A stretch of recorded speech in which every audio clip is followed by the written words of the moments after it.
Promotes the red flag law to help keep guns out of the hands of those deemed a danger. I'm Valerie Bonk. Body camera footage is out of the police shooting death of a man with a knife in Anne Arundel County. We'll find out what it shows. WTOP News Time, 12 o'clock. This is CBS News on the Hour, your home for original reporting. I'm Monica Ricks in New York. President Biden has added Tennessee to the list of states getting emergency aid following a string of devastating tornadoes. Kentucky Governor Andy Beshear says 74 deaths have now been confirmed in his state, and even more are missing. Cleanup is just beginning. CBS's Mola Lenki reports. Amid Kentucky's devastation, the long cleanup effort is underway. We'll be actively working the site tonight. Wednesday, President Biden plans to survey the state's hardest hit areas, including Mayfield and Dawson Springs, where the youngest known victim was a 2-month-old. The devastation is just stunning. The Duke family found cover in a small storm cellar. I thought we were going to die. More than 24 twisters ripped through multiple states, from Arkansas to Illinois. Mola Lengi, CBS News, Edwardsville, Illinois. Another top Trump official could face contempt charges. I'm Peter King. The House committee investigating the insurrectionists recommended contempt charges be brought against former Trump chief of staff Mark Meadows, who abruptly stopped cooperating with the panel.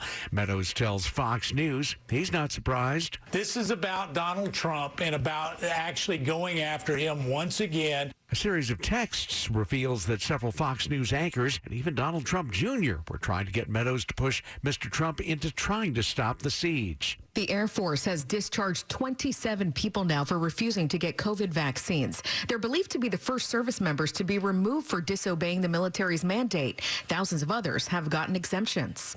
And New York is cracking down on kids. CBS's Naomi Ruckham explains. Beginning Tuesday in New York City, all children 5 to 11 years old must have proof of vaccination in restaurants, fitness centers, and entertainment venues.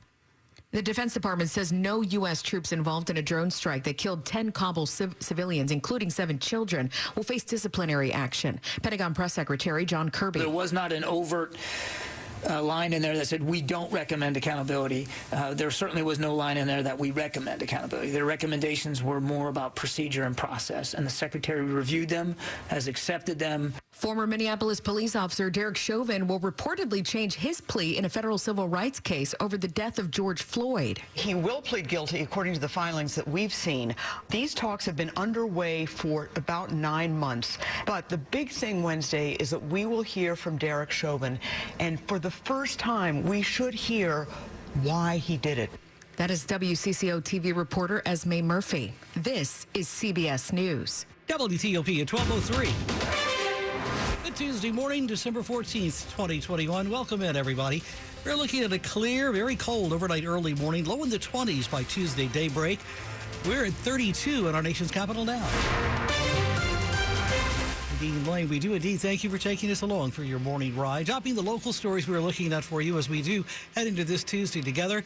We begin with the latest ransomware attack hitting close to home this morning. A Virginia legislative branch agency has been hit hard as lawmakers are getting ready for a new legislative session. Governor Ralph Northam's office confirmed the cyber attack on the state's Division of Legislative Automated Systems. It is the legislature's IT agency. In a press statement, a spokesperson says the governor is directing other agencies to help in assessing and responding to the attack. Investigators believe hackers used an extremely sophisticated malware and gained access to the system late Friday. The timing of the hack is especially problematic because lawmakers are preparing for a legislative session set to begin next month. Gigi Barnett, WTOP News. In the meantime, some of the Maryland Health Department's COVID-19 data remains missing in the wake of last month's cyber attack that forced that agency to temporarily pull its website down. The Baltimore Sun reports daily hospitalization numbers have returned, but other key metrics such as new daily case counts, daily death tolls, and test positivity rates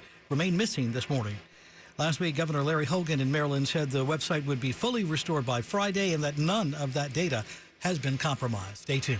WTOP at 12:04. First, it was Maryland, then Virginia. Now the district is reporting its first cases of the COVID Omicron variant. And we're learning more about the 4 people who have it. These are all young adults. All have been vaccinated, but none of them have been had boosters yet. Patrick Ashley is with DC Health. Also, it appears Omicron has been in DC for a couple weeks. Some of these cases were first tested on November 29th and November 30th.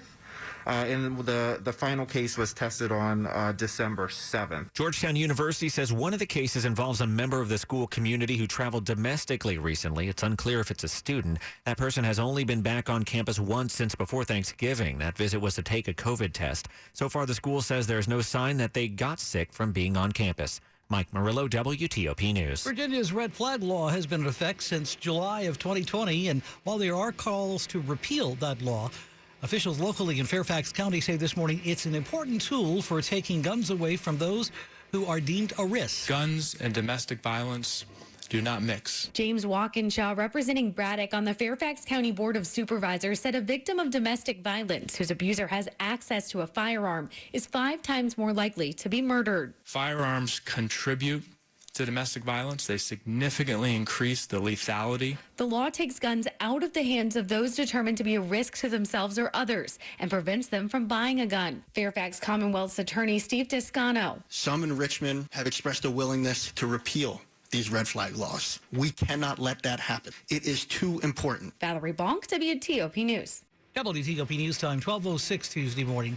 A Loudoun County teenager found responsible for 2 in-school sexual assaults will now get more psychological testing before a juvenile judge decides what's next for him. Here in Loudoun County Juvenile Court, prosecutors and the defense agree they should wait for results of more psychological testing before recommending a treatment facility for the 15-year-old. The judge agreed. The teen had been found responsible for the May sex assault at Stonebridge High School and the October abduction and groping at Broad Run High School. Juvenile court judges have wide latitude in the system where rehabilitation is the goal rather than punishment. The next hearing is set for January 12th. At the Loudoun County Courthouse, Neil Augenstein, WTOP News. 12:07, an update on traffic and weather a minute away.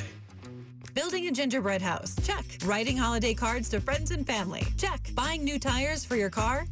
Probably not anywhere near the top of your holiday list. That's why at Radial Tire Company, we offer long-lasting, high-quality tires like the Yokohama Avidascent GT, a spirited all-season radial featuring powerful grip on wet or snowy roads and tread wear so long. It's backed by a Yokohama 65,000-mile warranty. Need new tires? Stop by Radial Tire for a set of Yokohama Avidascent GTs. Whether on the road, off the road, or on the track, you can count on our experienced team members at Radial Tire to steer you in the right direction this winter season with a set of Yokohama tires. Radial Tire is a credible, authorized retailer for premium quality brands like Yokohama. At Radial Tire, we use road force balancing and careful, gentle, and... Care has the power to bring kindness where it's needed. It brings out the best in every one of us. It doesn't just see people. It takes time to understand them. It puts the needs of others ahead of its own. And when you start with care, you end up with a very different kind of bank. Truist. Truist Bank, member FDIC. Macy's last-minute gift sale ends tonight, so hurry in for amazing gifts now while there's still time. Not sure what to get? Give a Macy's gift card and let them choose the perfect gift. Plus, it's your last chance to spend your Macy's money, even on specials they'll love. And get your gift orders faster when you pick up in-store or curbside, now at Macy's. Details at macys.com/Macy's Money. Savings off sale and clearance prices, exclusions apply.